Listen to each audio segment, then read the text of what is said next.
ఇది దేనికోసం కట్టిండు? దేనికోసం ఇది?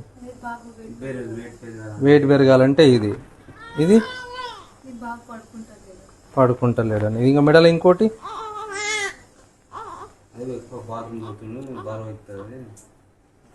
ఈ చేతికి అమ్మ ఇది ఇది కాళ్ళకి దిష్టి తగలకుండా. నేను కట్ చేస్తున్నా, నాకు మళ్ళీ ఇది కనబడ్డది అనుకో నీ సంగతి చెప్తా నేను.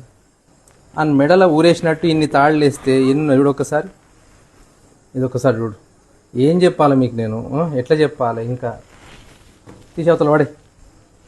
ఎంత ఎంత ఖర్చు పెట్టినావు? 800? 1000 రూపాయలు? 1000 రూపాయలు అయింది.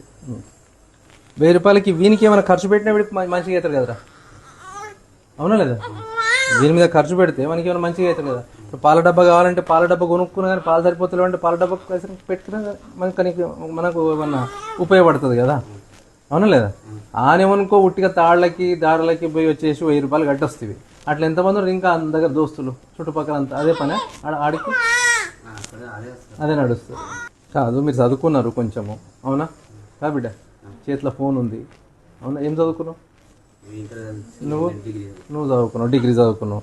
మరి ఇన్ని చదువుకున్న తర్వాత మన చదువుకి ఏమైనా ఉపయోగం ఉండాలి కదరా, అవునా లేదా? ఈ మనం ఇంకా వాడెవడో తాయెత్తు కడతాడు, వీడెవడో తాయెత్తు పోస్తాడు అని చెప్పేసి తిరిగితే అది ఇంత ఇంత వాన్ కన్నా పొడుక్కున్నాయి వెనకాల ఏమైనా బెడ్ కింద పోయి ఇక గుంజుకుంటే ఏం చేస్తుంది? ఊరి పడుతుంది, అవునా లేదా? మరి అది మనం మనం మన బిడ్డ గురించి మనం ఆలోచించమా? ఆలోచించాలి కదా, మన బిడ్డ గురించి మనమే ఆలోచించాలి. వాడు ఆలోచించాడు, మన పైసలు వాడి దందా గురించి వాడు ఆలోచిస్తాడు, నేను ఎట్లా భయపెట్టాలని వాడు ఆలోచిస్తాడు. తాడు కడితే రోగం తగ్గేటట్టు ఉంటే అందరి ఇంట్లో అందరు ఇక డాక్టర్లు ఎందుకు? ఇక పంచాయతీ డాక్టర్లు ఎందుకు? ఈ హాస్పిటల్ ఎందుకు? ఈ చదువు ఎందుకు?